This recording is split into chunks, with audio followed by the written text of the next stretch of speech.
this museum is about everybody who served all the men and women this state over the years, and we want to preserve the stories and we want people to remember. Welcome back to the special afternoon edition of Your Voice, Your Vote. On this Memorial Day weekend, Oregon citizen soldiers and the effort underway to construct a military museum at Camp Withicum in Clackamas. With me now, Amy Maxwell. She's a member of the Oregon Military Museum. Amy, thank you so much for being here today. Thanks for having me. I really appreciate it. Well, here's a question. What's your group doing? And I'm sure a lot of folks want to know, what does a member of KISS have to do with all this? Well, he has a lot to do with this whole project. The museum is being named after Brigadier General James B. Thayer, and his son is the lead guitarist for KISS, Tommy Thayer, and he's a very good friend of mine. So he, and myself, and Jim Thayer Jr., his brother, started the Oregon Military Museum project to lead the campaign in the fundraising and the building of the museum. Talk about why it's so important to build this museum.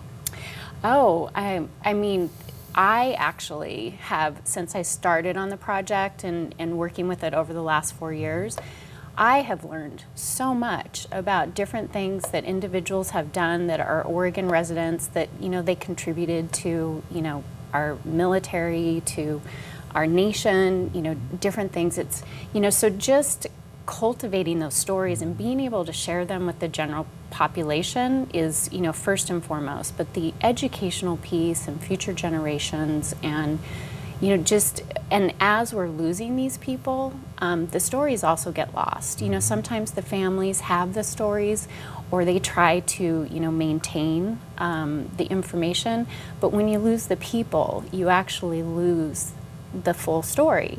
And so by having the museum, those stories can be cultivated and they can be preserved and they can be shared and shared correctly. And also it's a great resource for research for different people. How long before, it sounds very exciting to me, I can't wait to go myself, but how long before it's open? We're looking at the next 2 years. We have a pretty aggressive, you know, campaign, so we want to complete our fundraising, and then we also want to complete construction within 2 years. So we're actually, as we're fundraising, we are actually doing construction at the same time. So it's all happening simultaneously. You get the money and you build a little bit. You get the money and you build a little bit. Exactly. I love exactly. That. We can tell the museum is going to be called the Brigadier General James B. Thayer Oregon Military Museum after a local soldier who is now in his 90s. His family, including KISS lead guitarist Tommy Thayer, is playing a huge role in the museum and is raising money for it. We talked to the Brigadier General's son, James Jr., about the importance of the museum and efforts to preserve the past. Watch this. These are some of the part of the uniform that my father wore. He was at the University of Oregon when the war broke out after Pearl Harbor, and he enlisted in the United States Army.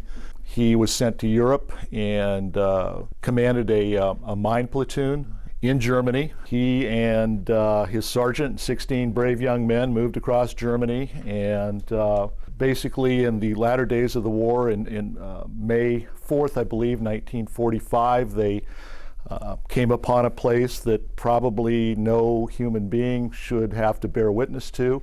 It was a Nazi death camp, Gunskirchenlager in Austria, near Hungary, where 15,000 men, women, and children were imprisoned and either dead or dying.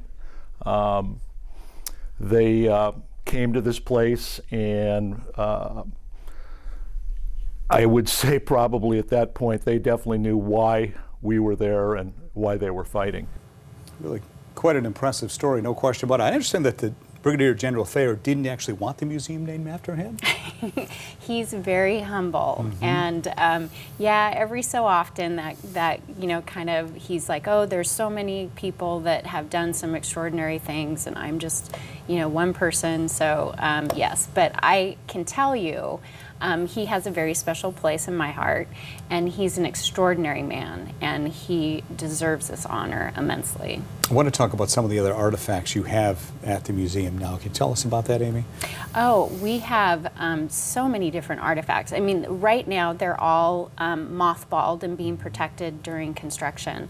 But one of the facilities that's already in place is the barn, and it has artillery from the start of Camp Withacum all the way up to somewhat current use, Desert Storm. And one of the really neat things about the barn that's there is the horses that used to pull the artillery, the names of the horses are still above the stalls, and it's original. So it's, I mean, it's stuff like that that you get to see, and so you actually go into the barn and you can see the different, artillery and guns and stuff that were used. And there's actually some Japanese artillery that was brought back as trophies. This is going to be huge, I think, for this region, It for is. folks. Once you get this all finished up in 2018, to be able to go out there and walk through and learn so much about history, as you talked about. Oh yeah, I mean it's. I mean, like I've said before, every time I go out there, I learn something new. I see a new artifact or hear a different story. And Tracy, who is the curator for the museum, she just has such a wealth of knowledge and information, and she knows those artifacts, intimately. So, you really get to hear the stories, and she's the one that's going to be telling them. So You have a huge fundraising event going on right now. I was able to take part in one of your events. Was it Yes. last summer? 2014, the Kiss Band event. played? I'll never forget that, to be very honest with you. Yes. But for folks watching right now, how can they contribute to this? I'm sure some people will want to do that. Well, we have a great campaign right now going on, which is GoFundMe. It's going to be an ongoing campaign, so they can contribute. To give you kind of an example, if you contribute $150, you get an autographed photo and personalized guitar picks, a set of guitar picks from Tommy Thayer. So there's just kind of some fun stuff like that. So you can donate through GoFundMe. You can donate on our website. We have a PayPal donation button, so anyone can go there.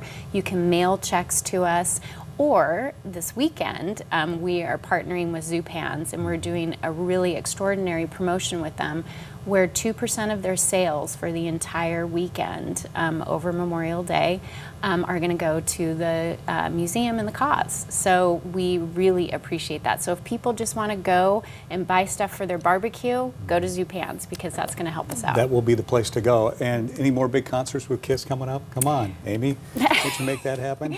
Let me see if I can. I'll talk to Tommy about it. This is such a huge event for folks. Yeah. We're going to get the word out there. I know you guys will certainly over the next 2 years as the construction continues on this terrific museum ahead. Amy, always great to see you. Thank you so much. We appreciate the support. Have a great rest of your weekend.